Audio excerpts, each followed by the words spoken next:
Whether they're blaming racism, blaming cancel culture, or just denying everything, these actors have refused to apologize for accusations of on-set misbehavior.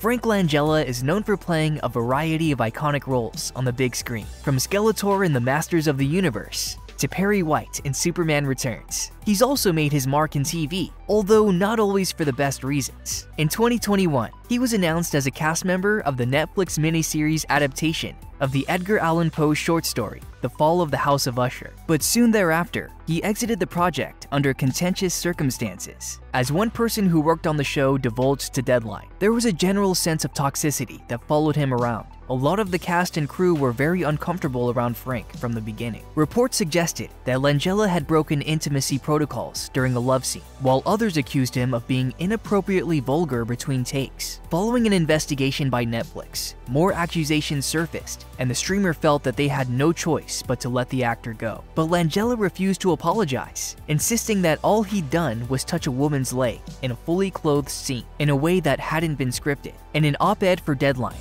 published mere weeks after his firing, Langella decried cancel culture. He also said that even though he'd been urged to apologize, he insisted that he'd done nothing wrong, and that even his off-camera behavior was innocent. As he declared at the end of his essay, "This is not fair, this is not just, this is not American." There are some actors known for their friendly reputations, whose bad on-set behavior is therefore quite surprising. Alas, Chevy Chase is not one of those people. On the contrary, he has a long history of co-stars complaining about what it's like to work with him, going all the way back to his time as a cast member on Saturday Night Live in the 1970s. So it didn't exactly come as a shock when reports began to surface from the set of the NBC sitcom Community that Chase was once again ruffling feathers behind the scenes. In a 2018 interview with The New Yorker, Donald Glover recounted how Chase made the entire Community set uneasy with his repeated racist remarks. At the time, Chase was reportedly saddened to hear that Glover was offended, though he stopped short of an apology. He's a jerk because we exclude him. We exclude him because he's a jerk. And when Chase criticized the current state of Saturday Night Live during a 2018 interview with the Washington Post, then SNL cast member Pete Davidson told Howard Stern, "He's just a genuinely bad racist person, and I don't like him." Rather than demonstrating any remorse or accountability, Chase instead doubled down, as he told CBS Sunday Morning in 2022, "I don't give a crap. I am who I am, and I like who I am. I don't care, and it's part of me that I don't care. And I've thought about that a lot. And I don't know what to tell you, man. I just don't care."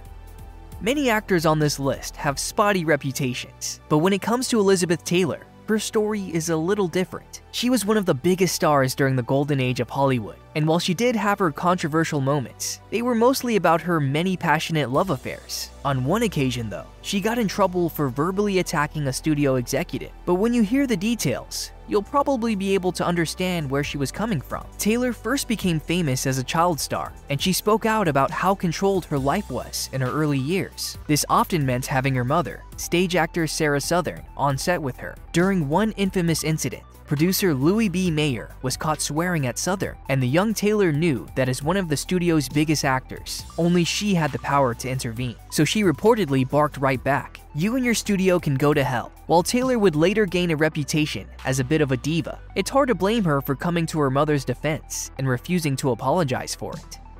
Wesley Snipes is probably just as famous for serving prison time for tax evasion as he is for any of his hit movies, and it turns out that he's also notorious for being difficult to work with. It reportedly got so bad during the making of 2004's Blade Trinity that Snipes and director David S. Goyer ended up in a physical altercation. Furthermore, according to Goyer, CGI had to be used for one scene in which the actor outright refused to open his eyes. Worst experience of my professional career. Snipes' co-star, Patton Oswalt, was the one who told the AV Club back in 2012 that Snipes attempted to strangle Goyer. When The Guardian asked Snipes about this accusation, he responded, "If I had tried to strangle David Goyer, you probably wouldn't be talking to me now. A black guy with muscles strangling the director of a movie is going to jail, I guarantee you." Snipes also blamed the accusations on racism, as he explained, "People are predisposed to believing the black guy is always the problem, and all it takes is one person, Mr. Oswalt, who I really don't know." His statement alone was enough to make people go, "Yeah, you know Snipes has got a problem." When The Hollywood Reporter asked Goyer about the incident in 2021, he responded, "Let's just say I have tremendous respect for Wesley as an actor. He used to be a friend. We're not friends anymore. I am friends with Patton, and I worked with Patton since." Scott Baio first became famous on the 1970s sitcom Happy Days as Chachi, boyfriend of Joni Cunningham. Those two characters got their own spin-off called Joni Loves Chachi, and then Baio landed the starring role on Charles in Charge, which ran for 5 seasons from 1984 to 1990. But then in 2018, Baio was in the headlines for much more unsavory reasons. That was during the height of the Me Too movement, and Baio became a target for serious accusations from a former co-star, Nicole Eggert. She was a series regular on Charles in Charge, who claimed that Baio had sexually abused her for years, and that it began when she was only 14. Baio vehemently denied the accusations. He insisted that while he and Eggert did indeed have a sexual relationship during their time together on Charles in Charge, it was all consensual, and it didn't begin until she was 18. While laughing off the remainder of her claims, he refused to accept responsibility for any impropriety, let alone come close to any sort of apology. But as Eggert claimed during an interview on the Dr. Oz show, Baio wasn't just involved with her while she was underage. He was also well aware that what he was doing was illegal, as she alleged that he had sworn her to secrecy regarding their relationship at the time. It wasn't until, getting a little bit older that I started to realize this is not love. The AMC drama, Mad Men, was an award-winning, critically beloved drama that made pretty much everyone in its cast a star. One of those actors catapulted to fame was Vincent Kartheiser, who parlayed his role as snot-nosed ad man Pete Campbell into movies like In Time and other TV shows like the superhero series Titans. On that show, he played the classic Batman villain, the Scarecrow, but it's also where he faced allegations of on-set misconduct. As reported by USA Today in 2021, Kartheiser was twice investigated by the Labor Relations Department of Warner Brothers. He was ultimately allowed to remain on the show though, and his behavior wasn't considered bad enough to warrant a formal reprimand. According to a source involved with the matter, Kartheiser allegedly made the cast and crew uncomfortable with crude verbal remarks. As of 2024, he's never publicly responded to the incident, though it's possible that he has privately apologized behind the scenes. He's never issued a public apology, while the chatter surrounding his behavior seems to have since died down on its own.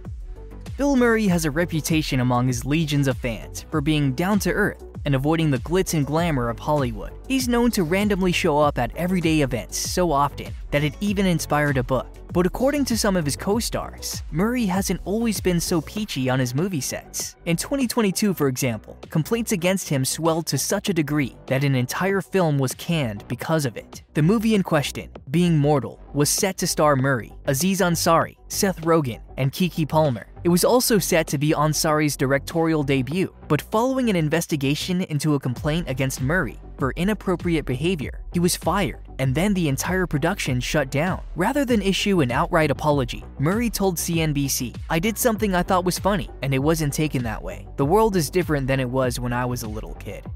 What I always thought was funny as a little kid isn't necessarily the same as what's funny now." Things changed and the times changed. Other reports suggest that this may not have been the only time that Murray was a pain to work with. In a 2019 interview with Yahoo, Richard Dreyfuss said that Murray was an Irish drunken bully on the set of their 1991 comedy movie, What About Bob? Meanwhile, Murray's friend and frequent collaborator, Harold Ramis, once told The New Yorker that he had a penchant for demanding behavior and childish tantrums. Not all negative on-set behavior is malicious. Sometimes people are just having a bad day, or they make a mistake during a crucial moment. And that's exactly what happened with Jennifer Lopez during the filming of the 2005 rom-com, Monster-in-Law. She played the lead role of Charlie, whose upcoming wedding is threatened by her domineering mother-in-law, Viola, played by Jane Fonda. During a 2023 appearance on The Drew Barrymore Show, Fonda revealed an injury she sustained during the making of the movie that was apparently all Lopez's fault. During the scene in question, Charlie and Viola are going back and forth, slapping each other across the face. As Fonda recalled, Jennifer had this enormous diamond ring, and so when she slapped me one of the times, it cut open across my eye, my eyebrow. She's never apologized. Page 6 reached out to Lopez for comment, although she didn't respond. However, this actually doesn't appear to be a situation in which there's any animosity between the two stars. Barrymore's audience may have reacted with shock at Fonda's description of the incident, but she seemed to be relaying the story with good humor. Allegations of on-set misconduct by a major star often appear through back channels, surfacing anonymously via gossip, or trade magazines. But sometimes, someone comes forward directly and explicitly with their allegations. And that's what happened in 2018 when Eliza Dushku levied some serious accusations against her Bull co-star, Michael Weatherly. Specifically, she claimed that Weatherly didn't just make lewd remarks about her around the set. He also directed them at her specifically by telling her in front of crew members how he had sexual fantasies about her. As Dushku explained in the Boston Globe, this is not a he said she said case. Weatherly's behavior was captured on CBS's own videotape recordings. This was classic workplace harassment that became workplace bullying. I was made to feel dread nearly all the time I was in his presence, and this dread continues to come up whenever I think of him and that experience. But coming forward ending up backfiring. When Dushku filed a formal complaint with CBS, she was fired, although she eventually walked away with a $9.5 million settlement over the scandal. As for Weatherly's response, he made a statement saying that he was embarrassed that Dushku had been offended by his vulgar comments. He also claimed that he'd apologized to her, but she responded to say that it wasn't a real apology, characterizing his comments as more deflection, denial, and spin. If you or anyone you know has been a victim of sexual assault, help is available. Visit the Rape, Abuse, and Incest National Network website or contact RAIN's National Helpline at 1-800-656-HOPE 4673.